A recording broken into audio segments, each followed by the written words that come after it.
Was it pretty? Was it pretty on the stat sheet? No. Was it a win? Yes. Steeler Nation, we should celebrate that win 27-14 over the Brownies. Celebrate it. It feels good. Now, was the offense slow? Yes, in times. Did it take a few quarters to get the rhythm moving? Yes. But our defense stepped up and took care of business. Now, they played a bit of prevent defense too near the end to get a TD to make it 27-14. But overall, it was a good team win. Good team win. Remember that. So welcome, Steelers Nation. Welcome back to Steelers Nation Australia. We're going to have my thoughts about this, my instant reaction or post-game reaction, Steelers versus Browns. Thank you, everyone, for the chat today. We had over 35, near 40 people in the chat. Pretty crazy. You guys come around and we sit and talk for Steelers football for 3.5 hours. It's crazy. It's my Monday. It's your Sunday. It's a good Steelers victory, being now 10-3, and we are now also 2 games above the Ravens in that sense. And I wouldn't mind seeing the Dallas Cowboys win tomorrow just to put more salt into the wound for the Bengals. But this offseason, the Browns, the Bengals, the Ravens were all talked about as being the best team in the AFC North. And right now, we are 10-3, holding the North down. And we're up by 2 points. So let's talk about Wilson for just a minute. I think Wilson struggled at the very start. There's a big hole without Pickens there. He's obviously our number one receiver. He's our best receiver we have. So not having Pickens and the Wilson connection definitely made the offense feel a bit like, flat. And they were also, the Browns were not selling out to the run. They were making sure that Najee could not move anywhere. Warren played pretty good in this game, getting through the tackles. Najee played, I think, average to good. I'm glad he got the TD. I'm still a fan of Najee. No, it's not time to fire Najee. No, it's not time to fire Cordarrelle Patterson. But yes, he's got to have better ball security in that sense where he fumbled. But Wilson did a good job. 15 for 26, 158, 2 TDs, 0 interceptions, 1 sack. Nothing hurt us. There was no huge turnovers. There was no plays where the ball was thrown down the field and they gave the Browns momentum or the possession. So Russell Wilson played good or average to good. Great? Maybe not. But he played good enough to get the job done. I like the way that he gets the team offside. I like the way that how his cadence and his overall presence in the offense. He's always moving players around or changing plays or getting plays in hot routes.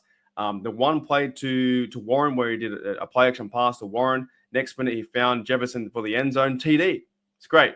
The yards weren't there in a stat sense of like fantasy and 158, but the overall player, Wilson, was pretty good. And you walk away with a team W, 27-14. You win by 13 points. You take that every day of the week. Every day of the week. When a Browns opponent comes into the Steelers, they still haven't won there in the regular season in a very long time, like 20 years.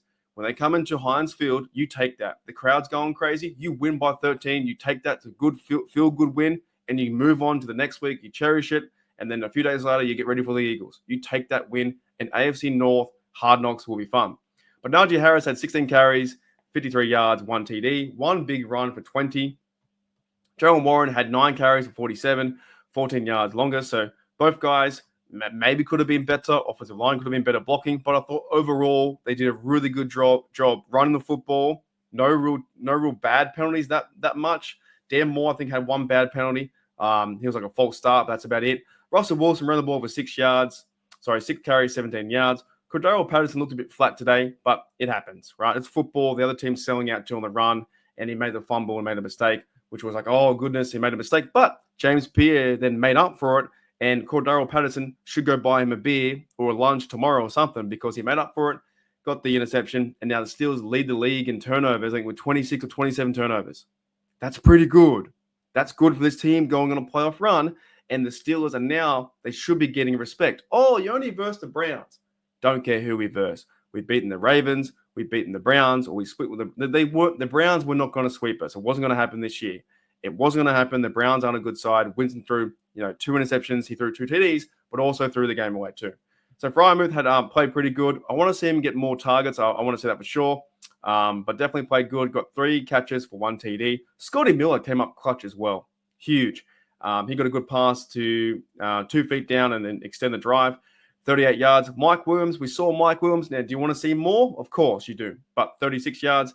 Warren got 25 and Jefferson 1 TD with 10 yards. Austin had a quiet game today in terms of targets. and catches. He had one catch for 4 yards. Darnell had no catches this game. That's how it's played out. So Fryermuth was key. Scotty Miller was key, and so was Mike Williams. Now on the defensive side, big shout out. Huge shout out to Ben Skowronek. He's doing the little things right. Jumping on that ball, the fumble by the punt returner, fumbled away, jump on the ball, end the game. He's doing the little things right. And those kind of guys like Ben Skowronek, Scotty Miller, the guys who step up when there is no Pickens there, those are the guys that can win you championships. But let's move to the defense. Deshaun Elliott had 13 tackles. Queen was playing good too. They were sending blitzes, disguised blitzes. They were sending E-Rob. E-Rob came down on one play with a halfback toss to the left-hand side. E-Rob came down and absolutely smashed their offensive lineman. That will go around your Twitter, your Facebook video highlights for about a week or maybe 2 weeks, 3 weeks. He smashed that linebacker. The offensive lineman. Smashed him.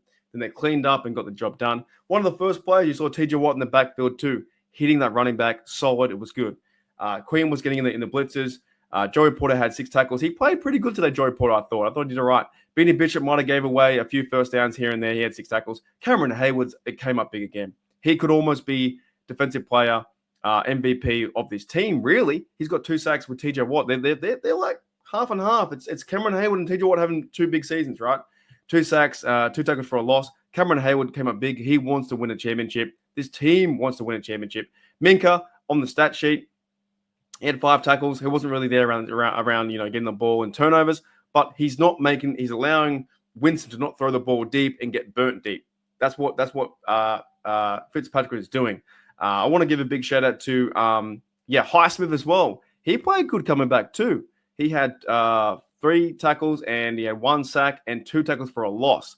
So that presence of TJ Watt on one side, Highsmith, Herbig, Preston Smith. Who do you mark up against?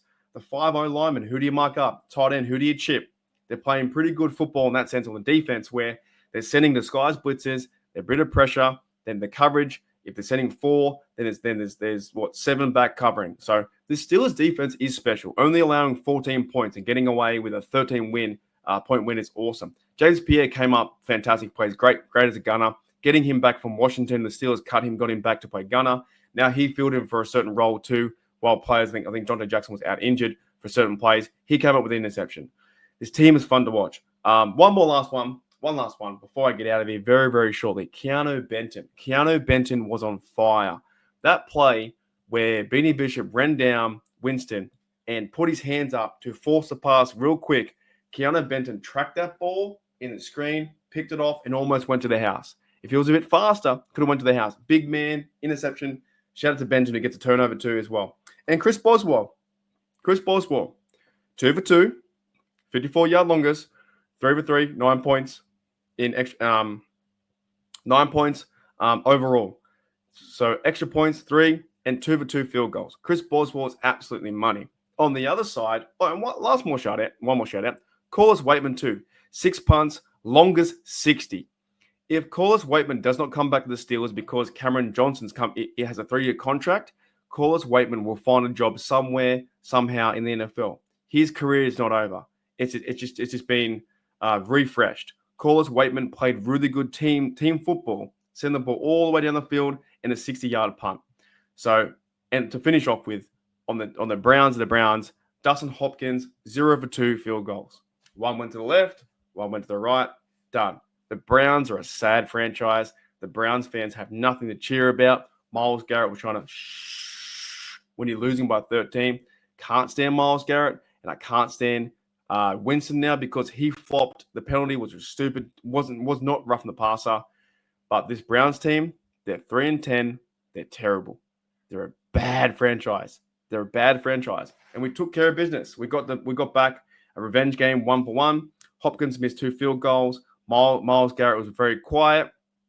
He ended up getting the only sack of the game, and then he started taunting and cheering the fact that he got 1 sack and they were losing by 13. This team, the Browns team, is comical. It's Browns the Browns. They're a shit franchise.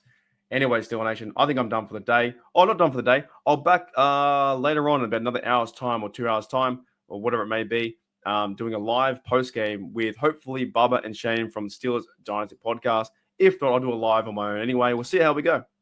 The Browns suck. Steelers win. It's a feel-good win for our Pittsburgh Steelers. 27-14. A win is a win is a win is a win. The Steelers move to 10-3, up by 2 games over the Ravens. The next game is now the Eagles. If we have a good chance to win that game, then beat the Ravens, then we could win. The Steelers can win all these games. The Pittsburgh Steelers can win all these games and go 14-3. Dead set. Alrighty, Steel Nation. I'll take it out with my mate because he's been killing it all year. My mate, Brian McFadden, talking about in the offseason, the Steelers are a good chance to win Super Bowl. Here we go. The road to New Orleans will start in a few months. Let's get ready for the ride. Gas up the cars, baby. Let's get to New Orleans. Gas it up. Let's go. Hey, thank you, BMAC, mate. I'll see you all later. As always, here we go, Steelers. Here we go, Steelers. Here we go.